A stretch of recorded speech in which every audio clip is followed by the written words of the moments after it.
Oh! Sorry, you have to All set? Yes, sir. We're rolling. So what's it like to tour on, we hope, the heels of a pandemic? Well, it's a huge relief. Yeah. I mean, we were supposed to go out in July 2020, and now we've gone out in July 2022. So it was a long wait, but it feels great now. The pandemic thing is an interesting question, but probably not something that we really need to get into now. Hold on. A long conversation. Do tell. Give me the short version. Well, the motivations of the people who made the decisions about how to deal with the pandemic, particularly in the United States of America, were based on the thing that everything's based on, which is bottom line and profit and all of that, and not based upon the needs of the people. Which is why there's 1 million dead, and in China there's about half a dozen. But we can never trust their numbers, right? I mean, we have no idea. Oh, bollocks. How many? Don't give me the old Russian, Chinese propaganda nonsense. You believe whatever the Chinese would tell you in terms of the death count? I believe whatever people who are neutral will tell me about what's going. Where can you find news? And don't tell me you have proper news on CNN. From me. Okay. Come on, I'm balanced. Well, how would you know? Where do you get your information from? Roger, I don't talk for a living. By the way, I've missed you. I can tell already. Holy crap. I read for a living. I don't talk for a living. All I do is consume news. And my whole mantra is you got to change the channel and mix up your news diet or you're not getting a straight story. Well, good for you, and good luck with that theory. If you're going to spend all your time sitting around reading what comes out of Fox and the New York Times and the Washington Post and all that other crap that's out there in the mainstream, followed recently by Rolling Stone, who no longer want to cover proper stories, they won't speak to me. Why not? Oh, because they don't deal with legacy acts anymore, I'm told by some new bloke. Wait, legacy acts that are putting 20,000 fannies in seats a night? Yeah, those sort of legacy acts. No, they're not interested in it. Actually, I think it might have something more to do with my activism than my role in the music Can we get to that?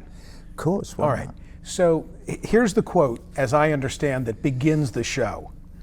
If you're one of those, I love Pink Floyd, but I can't stand Roger Waters' politics, you might do well to F off to the bar right now. At the outset of the show? Yeah. Because it's a really good way to start the show. But apart from anything else, it sets a few things straight. Namely? Also it encourages a lot of the people who have come to the show, because they have listened to everything I've written since 1965 or whenever I started writing songs, so they do know what my politics are and they do understand where my heart is, and they understand sort of why I'm there. But maybe it also gives a message to people who don't want to be there, in which case them effing off to the bar is probably not a bad idea. Except that you never know, those people, if they sit in a community like my audience is on these shows of This Is Not a Drill on this tour, there is such a great feeling of communication in that room between me and the audience, and between us combined with all our brothers and sisters all over the rest of the world, irrespective of who they are, where they live, their ethnicity, their religion, their nationality, or anything else. Because if This Is Not a Drill has a message, it is that we have to communicate one with the other. And I'm not talking about Tucker Carlson. I have no interest in communicating with him. Or Rich Lombard, or he's dead now, so I can't. I think he's dead now. But I take your point about reading everything, but if I read everything and I read all that rubbish that they speak, I wouldn't have time to do anything else. To the guy who says, shut the F up, play the hits, do you want him, as long as he doesn't shout it out, do you want him in the arena? I I don't not want him there, so long as he doesn't annoy the people who do understand what's going on in the arena. I'm happy for him to But be I'm there. saying, like, do I have to buy in? Does a person in the crowd have to buy in to the message? You know what I'm thinking of? You scolded me a couple of years ago because What? Yeah, because we were having this kind of a conversation. Yeah. There may have been a drink involved. I don't know. Yeah. But I raised a couple of political objections to you, and you said to me, "Hey, you haven't been paying attention." Because I'm the same guy with the same message I've always been. Right. Okay.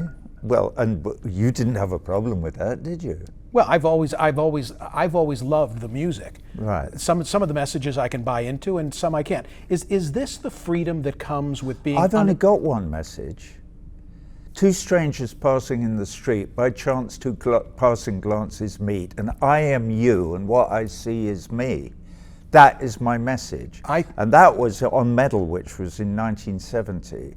And basically, my message hasn't changed. I recognize your humanity, but I recognize all the Russians and the Chinese and the Ukrainians and the Yemenis and the Palestinians and the Germans and the French and the Spanish and the Ecuadorians and the Peruvians and the Colombians.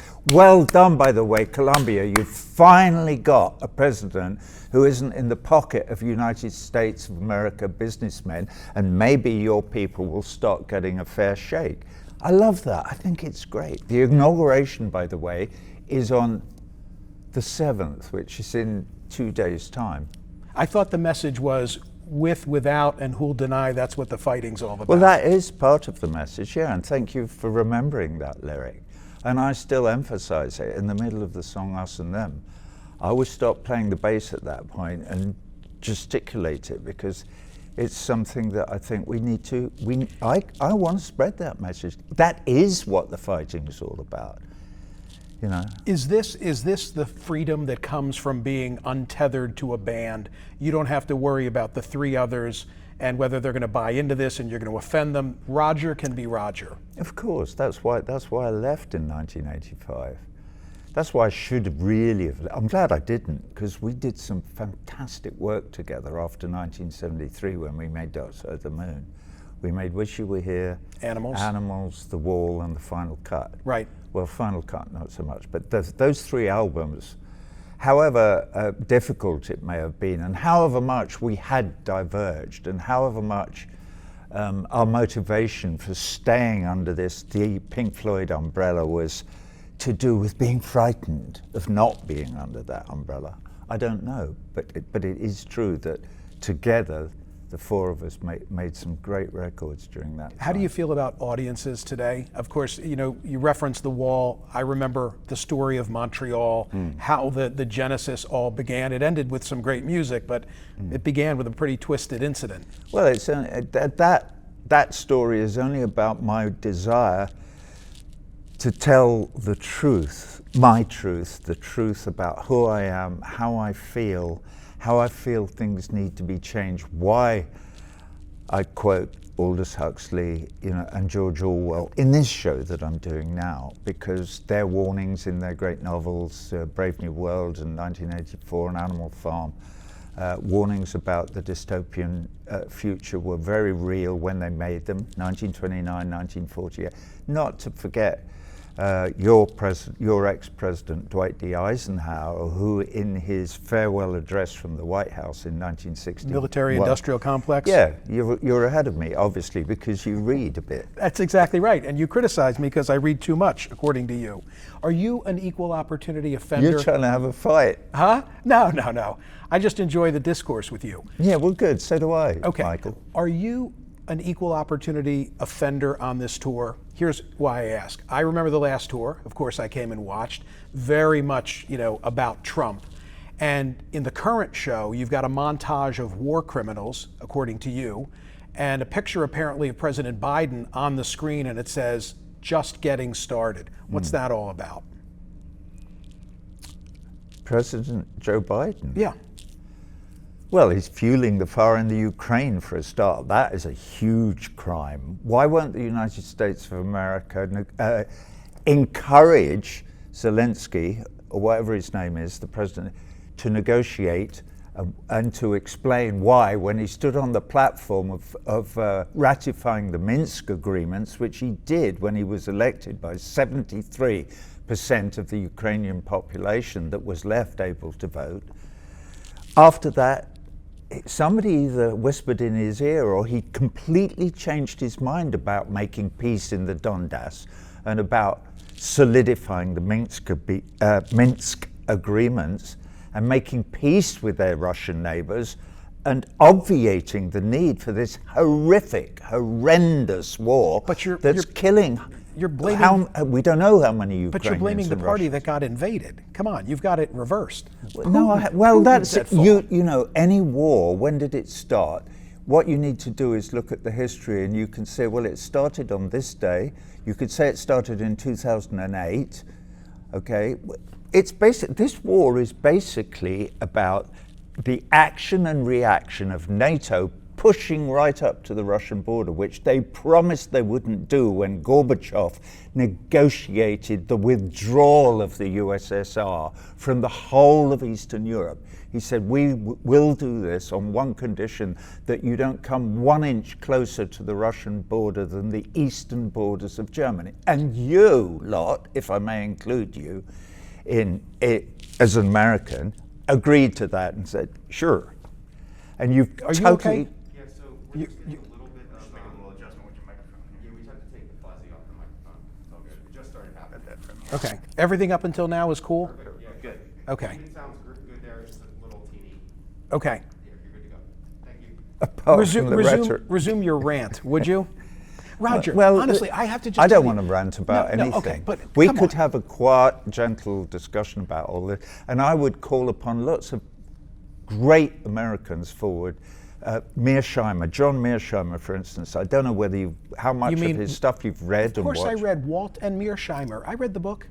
I'm not talking about the Walt Mearsheimer book. I'm talking about yes. everything that John Mearsheimer has said and done since 2004, which is going back, 18 years now.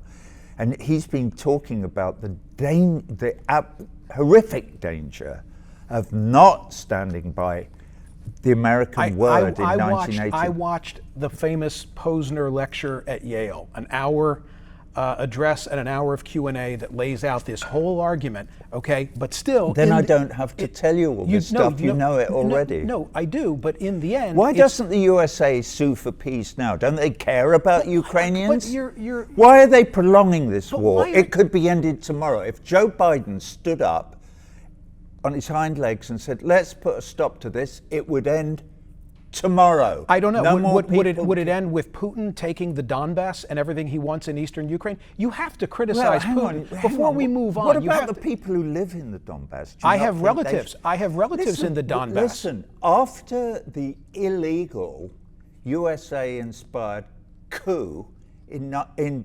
2014 that put out the democratically elected government of the Ukraine, the Russians were completely clear about how they felt about that. You're giving them a pass. I have to say it. I mean, if I don't call you out on this, I'd be disappointed later to watch the tape. Do you know the tape is only going to be 4 minutes long when I hope this is in it. And you'd already told me that. So this is just us having a chat over a beer.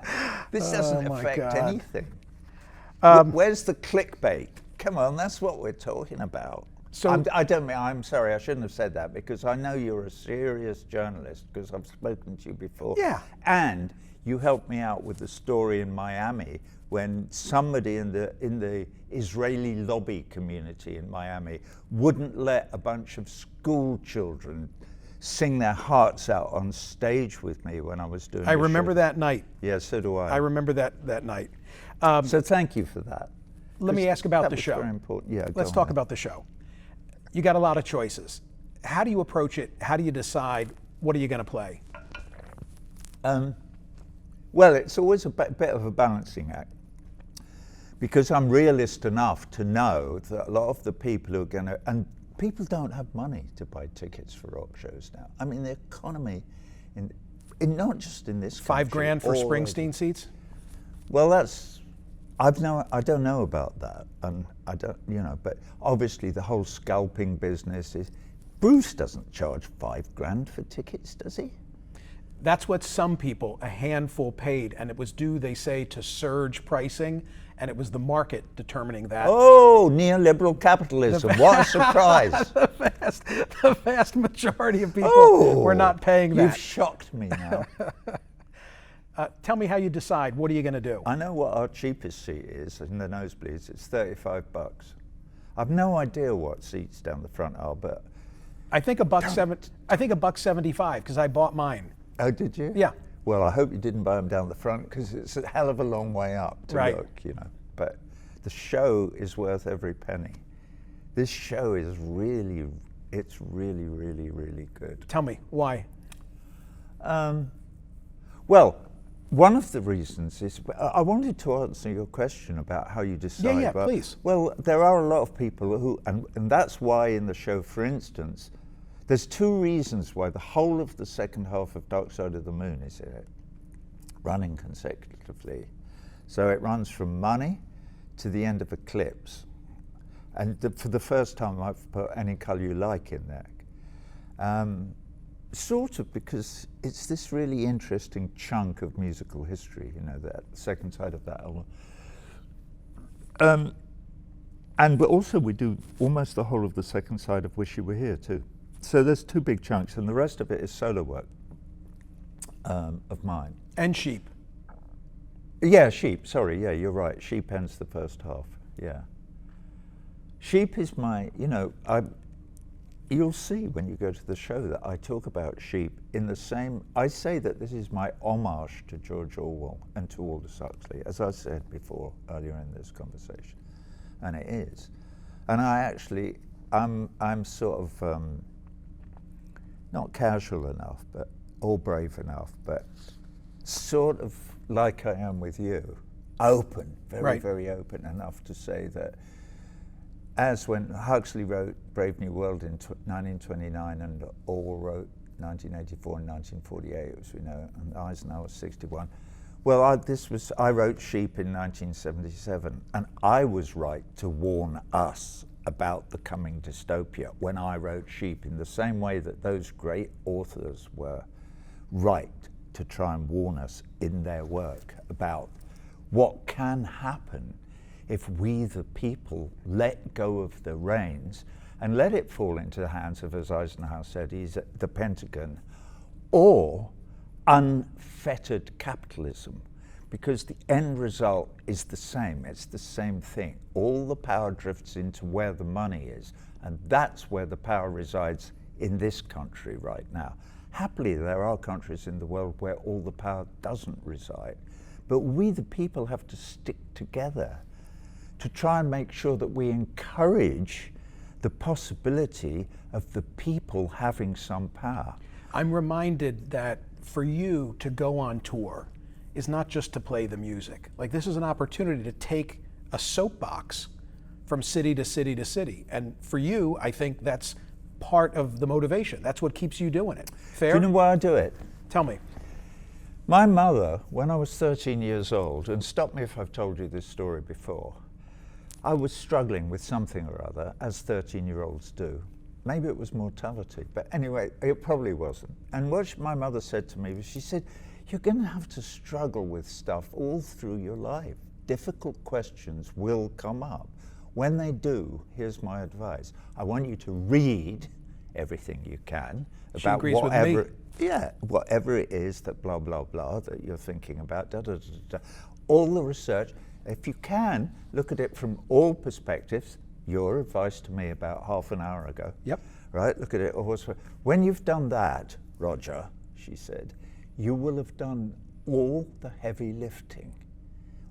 Everything difficult has then been done. I went, yeah, what, how, why? She said, well, the next bit's easy. And I said, well, what is the next bit? She said, do the right thing. What a great piece of advice for a kid. I would give that advice to any human being, particularly in the beginnings of their adolescence, you know, because it's a huge lesson to learn. Well, me being on this tour is me doing the right thing. that's what I'm motivated by. Is I remember she's been dead for 15 years or so, but I'll never ever forget that. It's a great story. Finally, from a review of your Boston show, this is from The Forward, which bills itself as Jewish, independent, and nonprofit. Quote, "So can you fully enjoy Waters' work if you do not agree with his positions? For me," says the author, "the answer is yes. In the concert, there was a high percentage of content, musical, visual, and political, where we were all on the same page, as were, I'm guessing, the nearly 20,000 in attendance." I guess that's what it's all about, right? I'm very glad that he or she, was it? He. That Yeah. he says that, because that shows that we're making some progress, you know, and that however difficult, it's like my mum, however difficult it is, the trick is to, and this is part of my work, right? Because particularly within the context of the whole Israel-Palestine thing, right, which some Jewish people have a problem with and others don't, but we all think about whether we're Jewish or not. We always come back, or I always come back, to this tiny, tiny platform, except it isn't, which is Paris 1948 and the Universal Declaration of Human Rights. Either you subscribed to the 30 articles of that declaration, or you don't. You cannot cherry pick. You can't have it your own way. You have to say either this is about all of us, all our brothers and sisters, irrespective of ethnicity or religion or nationality, or it isn't. But you can't cherry pick. You can't say, well, we deserve human rights, but they don't.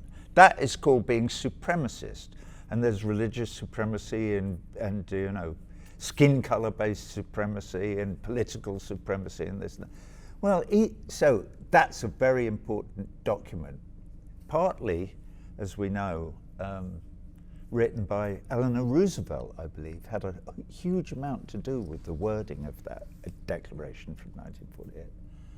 I can't remember where I got started on this, but it's a very small platform. So the guy who wrote that article in the Jewish Independent whatever paper, Yep. Thank you, sir, for The Forward. being the Forward, for saying that about the show, and I'm really glad to hear that you feel that way. But I will stand on that platform until the day I die, and if I live to be the age of Methuselah, I would still be standing on 1948 Paris. And I stand on that platform with all my brothers and sisters all over the world, irrespective of all the things that I've said.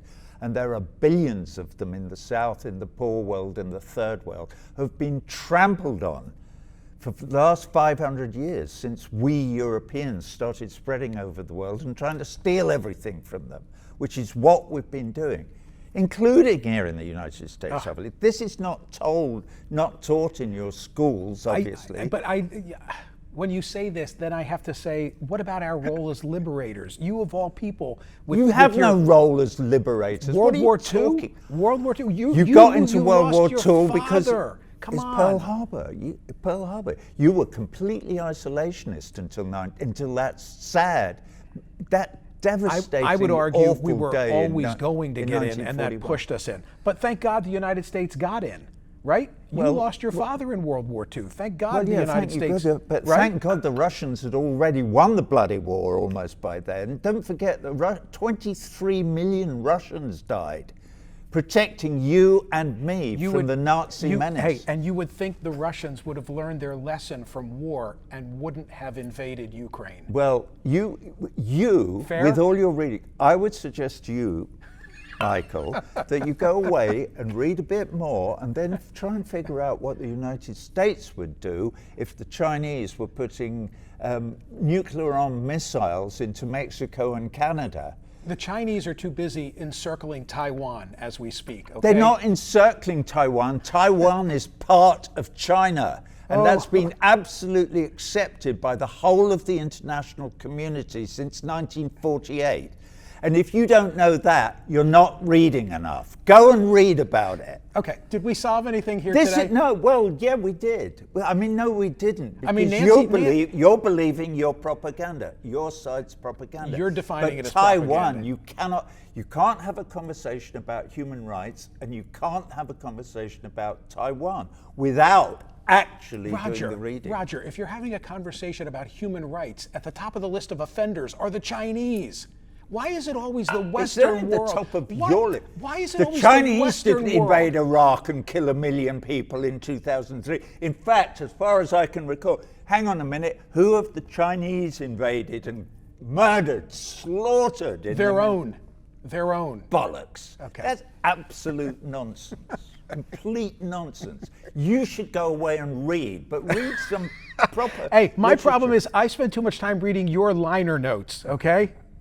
Thank you for doing this. Thank I appreciate you it. for talking to me. All It's right. always a pleasure. Is it? Okay. Oh, my God. You're such a troublemaker. Please don't call me that. What? My God. This is a joke. I think you give fits to the people who are with you. Those two, and Kate and Fran in particular. Oh, shit. How much longer is this going to go? Why? Why would they give him fits? I only speak the truth. It's like, I met Clinton once. Have I told you this? No, tell me. It was a charity do organised by John, what's his name, from VHS? John, you know who I mean anyway. And it was a charity to give classical instruments to black kids in the Bronx. Hillary or Bill? Bill. Bill. Yeah. Who's Hillary? I thought that was the guy who climbed Everest. Anyway, Sir Edmund. Right. Thank you. So where was I? Yeah, so I had just spent a couple of really wonderful days in a school in the Bronx with about, 50 black kids, all with instruments and whatever, teaching them to play a version of Another Brick in the Wall, Part 2. Nice. It was great. It was fabulous. Anyway, we all bushed up to Lincoln Center the next day or whatever, and we performed it. Well, Clinton was there for some reason or other, and he said he wanted to meet me. So I was wheeled in, and I said, hello, and whatever. And I wasn't quite sure what else to say, but he'd just given a speech, and I'd been like 20 feet away, watching him giving a speech. And I'd never watched him in close-up and whatever, and I watched him. And he was very glib, or not quite eloquent, but sincere beyond all imagination, And I thought it was quite impressive. So when I said to him, I thought, what can I say? I went, I just watched you make that speech, right? And he went, yep, and I went, how do you do that? Which is a kind of double-edged kind of question like that. And he looked at me like that with his gimlets, and he went, I just tell the truth. And I went, yes! Fucking brilliant! Isn't that the perfect moment? Good stuff. I just tell the truth.